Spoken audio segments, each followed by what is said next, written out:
What's up, guys? Welcome to the tier list video, and I'm actually recording my second one today because the one I just recorded completely broke on me, and I guess I decided to just change it because it was only going to be about GTA, but as you can see, I decided to go ahead and do all the Rockstar games because mid-video I had that idea, so I guess all is well that ends well. So let's go ahead and jump right into this episode.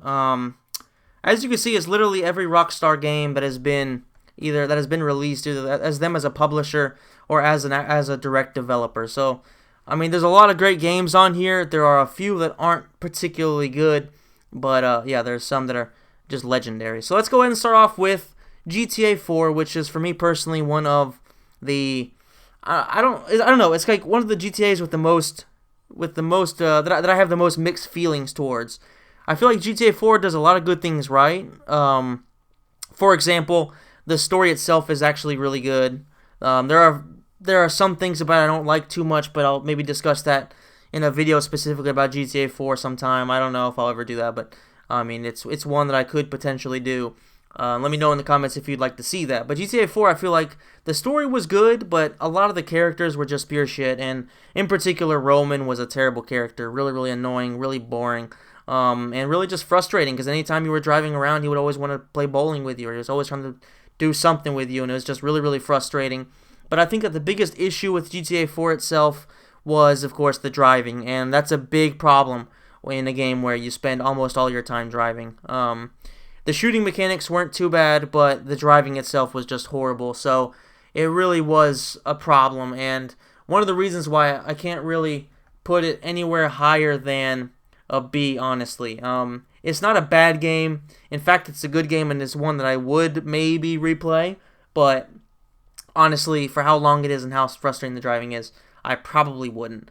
Alright, Red Dead Redemption 2, and for the fact that God of War beat it to Game of the Year for some people, and I think it actually, God of War ended up winning Game of the Year at the Game Awards, was just fucking disgusting, honestly. Like, God of War, I'm playing it right now, it's a good game, but Red Dead Redemption 2 is far more than just a good game. It's a masterpiece, pretty much in every way possible. The story, the gameplay, the environment, everything about it is just stunningly perfect, and there's really not much you can say about it. The only thing that maybe you could talk about is the online isn't great.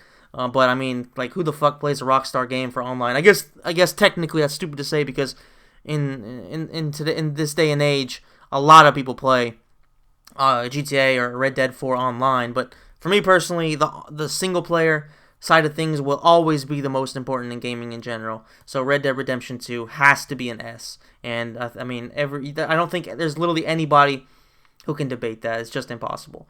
Alright, next up we got GTA Chinatown Wars, and I've never played this game. I've heard some mixed things about it. All I know is it's not really one of the main games in the series.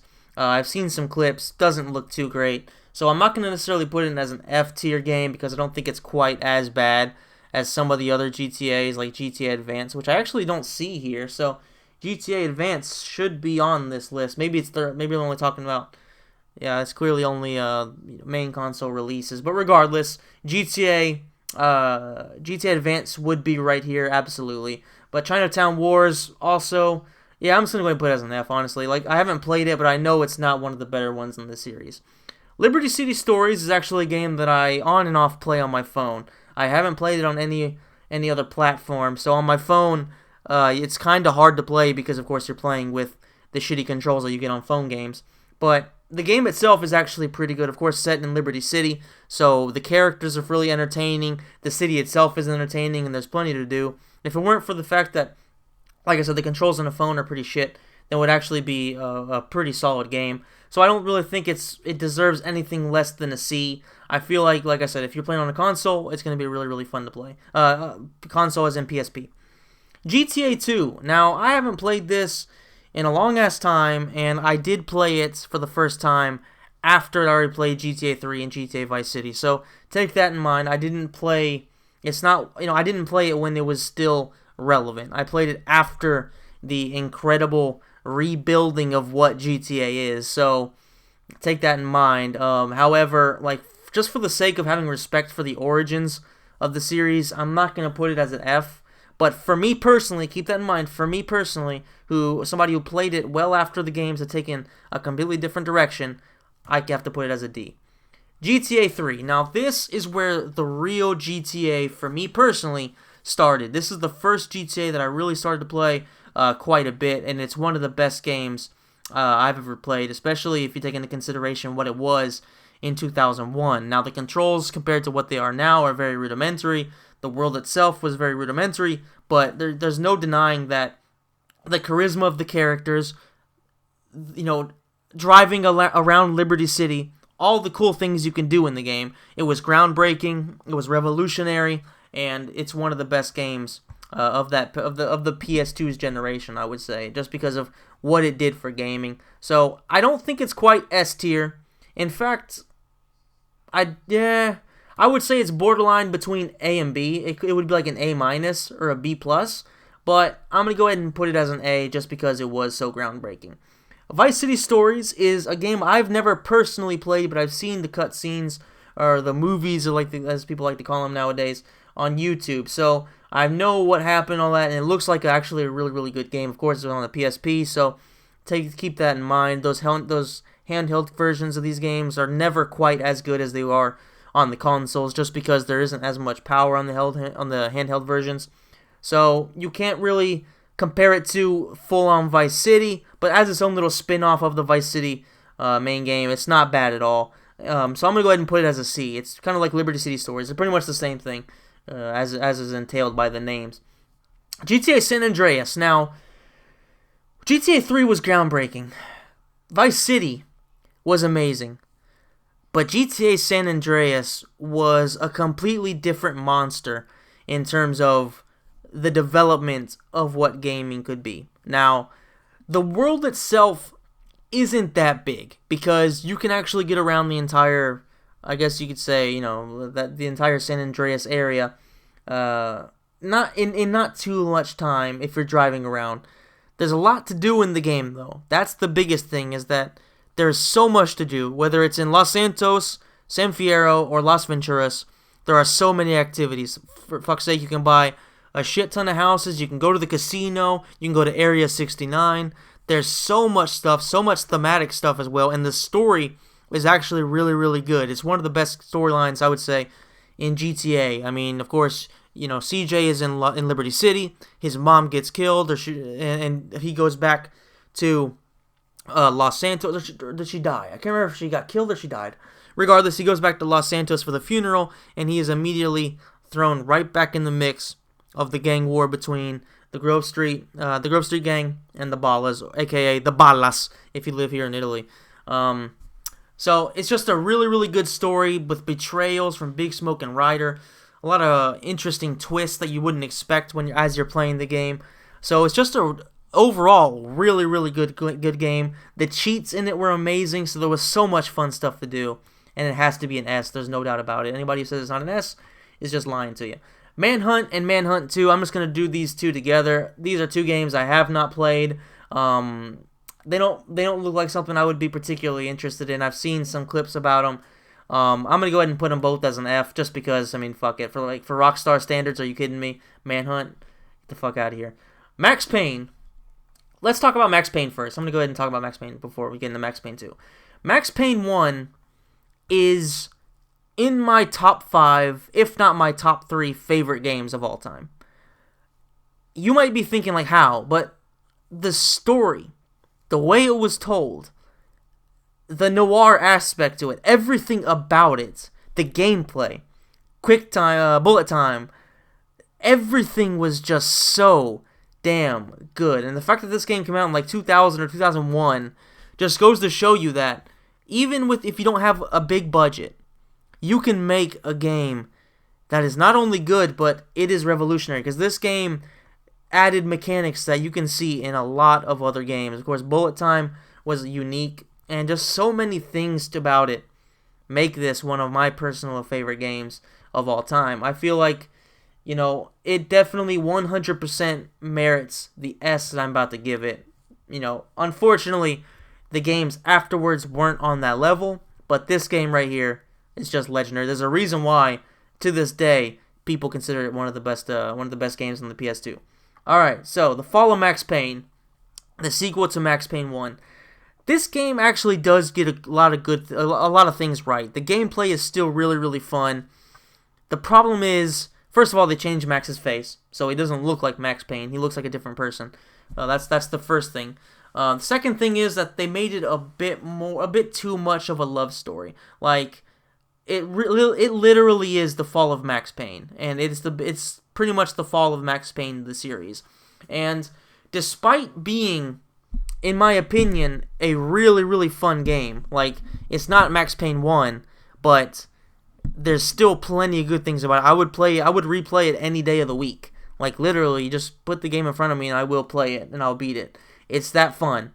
But compared to Max Payne 1, it was definitely a step in the wrong direction. And unfortunately, it was a bit of a mishit when it comes to sales and stuff like that. So I'm going to go ahead and give it a B, just because I feel like as a pure game, it's fun, but they definitely went the wrong direction with the story and stuff like that, in my opinion. Red Dead Redemption 1, or I guess technically Red Dead Revolver is Red Dead 1, but Red Dead Redemption 1 was another masterpiece that Rockstar put out. I mean, you already know it's going to be an S. Let's just go ahead and put it up there. I don't know if it's quite better than Red Dead 2. I think both games had elements that made the other that was better than the other, but either way, they're both just phenomenal games. The story to it is insanely good. It's deep, and most importantly, when we went from GTA 4 to this, it was a huge step forward in gameplay. It was a huge step forward in storytelling, because GTA 4 was kind of ridiculous in a lot of ways, and this was a more serious game with, of course, its comedic elements, especially once the Undead Nightmare came out, which just really put this game over the top. I mean, it remains to be seen if Red Dead 2 will have any DLC like that. It looks like it probably won't. But if they do have an excellent DLC come out, then there's no reason why it couldn't be as, it couldn't last as long as Red Dead 1 did, in terms of, how long people played it, how much replayability it has. It's just a phenomenal game, Red Dead 1 is. Everything about it is just phenomenal. Red Dead Revolver, now I'm going to be honest with you guys, I've never played this game, but I do know that people really, really like it, so I will give it the respect it deserves. For me, like I said, I've never played it, so I really can't say too much about it. I'll put it as a C, just to say it's an average game, and I don't know, I don't have too many opinions about it. Grand Theft Auto Vice City. Now, much like Grand Theft Auto 3, it's a game where it has a lot of sentimental value to me. I actually said this in the last video. Like, for me personally, having moved from the United States to Italy in 2005, when I was almost 11. My birthday's in July, and we moved here in May. So I wasn't quite 11 yet. But some of my favorite memories, or my most beloved memories, to make it extremely cringy, of living in the U.S. was playing at my grandma's house with my cousin Mike, shout out to him, Vice City. And both of our dads, so my dad and of course my uncle, were racers. They used to race motorcycles. And of course, that really had an impact on us in the sense that in a lot of things we would do, whether it was in GTA or whether it was like playing outside or something like that, we would oftentimes act like we were our dad's racing. And in Vice City was the same exact thing. There was the parking garage that's on the coastline, and essentially we came up with this pretty cool track, actually. Maybe one day I'll go and film it just for old time's sake. Go around the track, and we would actually time ourselves and try to get the best time and basically race each other. Of course, it was only a single-player game, so you couldn't actually race side by side, but you could do time trials. So that right there is one of the most one of my fondest memories from living in the U.S. So it has a lot of sentimental value for me, and apart from that, the game itself is just phenomenal. Vice City is, I would say, probably the best setting in the GTA universe. Like, San Andreas is great, Los Santos is great in GTA 5, but Vice City, as a place, as a city, just aesthetically and everything about it, was, I would say, the best, and the storyline is phenomenal. Of course, it's basically Scarface. You go from the bottom, and then you become the biggest mobster in all of Vice City. I was about to say Miami, all of Vice City. In fact, even the house where the last mission takes place in is pretty much identical to the house in Scarface. So it's just a phenomenal game, excellent game, S tier all the way. GTA 5, much like Red Dead 2, Red Dead Redemption, Vice City, San Andreas, fucking Max Payne. These are games that you can play constantly and you will never get bored. If you're playing the story, you might be a little bit disappointed compared to, say, Vice City, because the story isn't quite as good, and I think that the reason behind that is that they actually focus on 3 main characters as opposed to 1. When you focus on 1, you have the chance to really have a lot more character development, and when you're dealing with 3 characters, they kind of just remain what they are, and if anything, they grow together, not quite individually. And I think that that's kind of the biggest issue, is that Michael and Franklin are both very stereotypical. You know, Michael is just your ex-criminal who kind of rats out, you know, some of his friends, and of course he ends up being saved with witness protection and all that stuff. Whereas Franklin, he's just kind of your stereotypical guy who's in a gang and he's trying to get out. He, fortunately for him, meets Michael, and they end up being these huge criminals. And I would say that Trevor was the character that had the most potential, just because he was so weird and there was a lot to him that looked like they could have gone with. But unfortunately, they just kind of made him... They didn't really have him grow. He was just a psycho, a drug addict, just an absolute weirdo. And that's kind of what they left him as. Of course, they do have some elements to where, like, he felt betrayed by Michael, all that stuff. So there were some things about their characters and their personalities that did kind of change and grow as time went on. But overall, they kind of just stayed the same. They were all very stereotypical. And yeah, that's just kind of it. But that's really the only issue I can come up with. You know, the driving was vastly improved compared to GTA 4.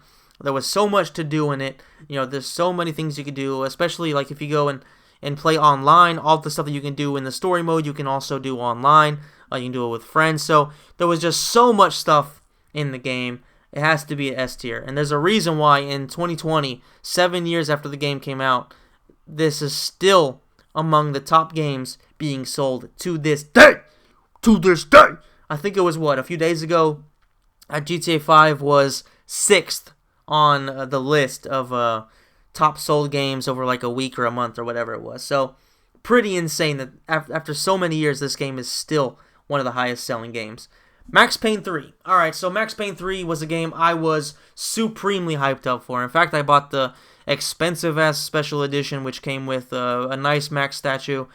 And yeah, like, there was some really cool things with like some pictures and stuff like that. So I know it doesn't sound cool like that, but it was actually really, really cool. But it came with a bullet keychain. So yeah, for me, back when the game came out, I was supremely excited, which is why I spent that kind of money on it. Unfortunately, I was disappointed by the end product, because I think the best thing about Max Payne, especially the original, was how dark it was. Now, Max Payne 3 is dark, but when you're doing things in Brazil, it's not quite as dark. You know, there's something creepy and noir about New York City in the winter during a snowstorm and all that crazy shit happening. When you're in Brazil, it's sunny, it's colorful, and you just lose a lot of that tension, a lot of that just creepiness that you would get in the original Max Payne. Like, even in Max Payne 2, you have that. You know, you're still in New York, or as Max calls it, Noire, York City. So there's some good things about it. Like, the gameplay is still fun, really, really fun, but unfortunately the story wasn't up to par. And actually the best parts of the game are when you're doing a flashback of Max in New York. So yeah, that just kind of goes to show it. Like, it's not a bad game, but I don't think it's worth much more than a C.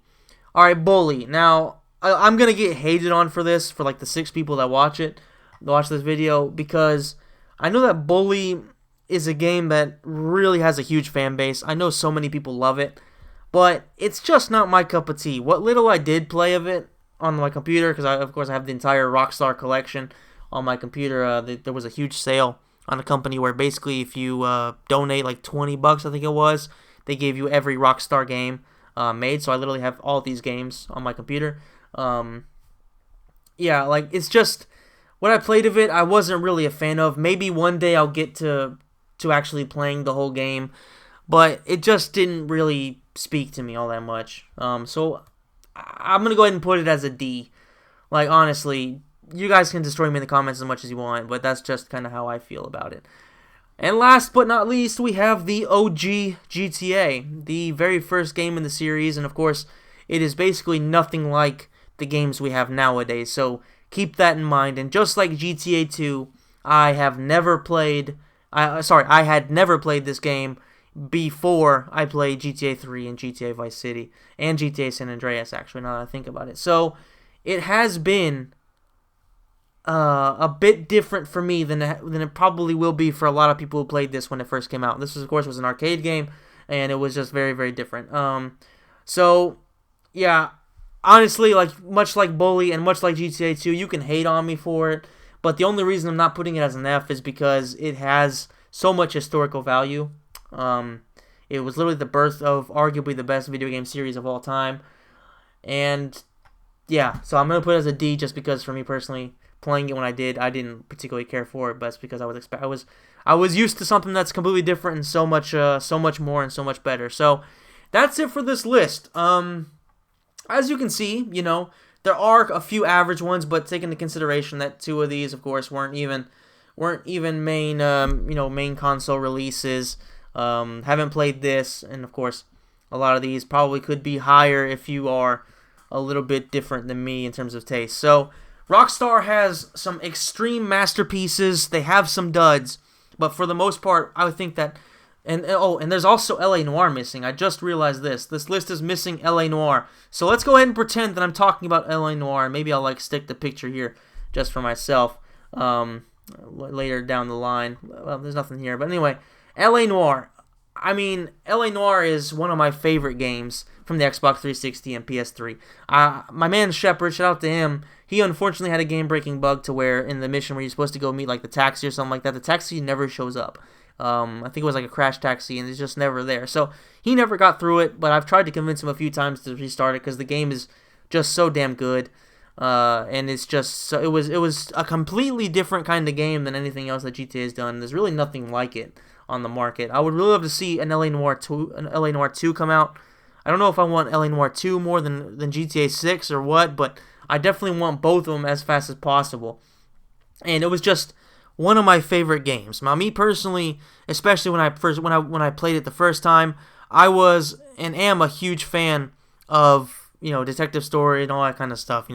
I used to watch the shit out of Criminal Minds at NCIS, all shows like that. So I had just a taste for that kind of game.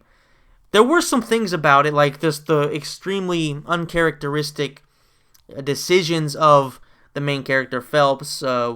As time went on, he just out of the blue decided to cheat on his wife, despite him being extremely, based on his personal morals and stuff like that. So there were a lot of decisions that were just kind of weird in the game. So the story does kind of take a bizarre turn, and the way it ends isn't too great. But at the same time, in the game, you can solve the Black Dahlia murders. You can just solve so many interesting things. And the game itself is just really, really fun. So I would probably say that LA Noire would be right here as an A. I don't know if it would be quite S tier, but definitely be anywhere from A plus to an S minus if those were things for my criteria. So taking that into consideration, and that should be it, if I'm not mistaken. If something comes into mind, then maybe I'll talk about it in a future list or something like that. But that's it for this tier list video, guys.